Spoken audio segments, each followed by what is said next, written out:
essa aquilo está o programa com acto protocolar, essa aquilo inicia para hora de manhã, para 8h30, lo tem chegada de mandatário, assim para 5 para 9, Sua Excelência Governador de Aruba, senhor Juan Alfonso Buchau, lo chega com sua senhora.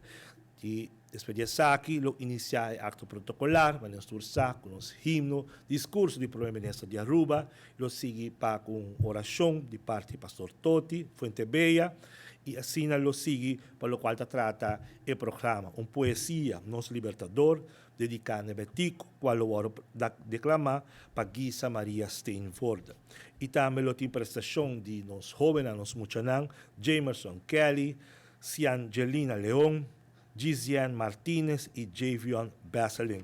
Bonita acto protocolar preparado, digno para a celebração aqui. Depois lo tem também o programa e acto de floresta floral de parte do governo de Aruba, Família Cruz, Fundação Betty Cruz, também para o qual trata corpo consular. Também turno a ser invitado para presenciar ambos eventos.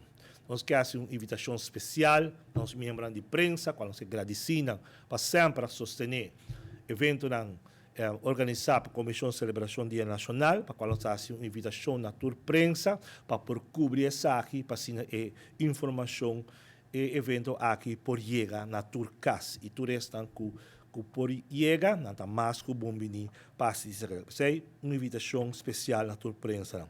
Também uma invitação a todos os bombicinas de Plaza Libertador, que é Betico Cruz, uma invitação a todos os vecinos para também presenciar essa aqui. Nós pedimos também a cooperação, nós pedimos paciência, para que o dia aqui, para já essa noite, lo tem ensaio, para o qual trata o show de Jabierna, para o qual está pedindo os bons vizinhos de Plaza Libertador Betico Cruz, na paciência, na compreensão, e já vieram se evitar para estar presente, para celebrar junto conosco como uma grande família rubiana, para evento assim grande dedicado a nosso herói nacional, nosso libertador, senhor Betico Cruz.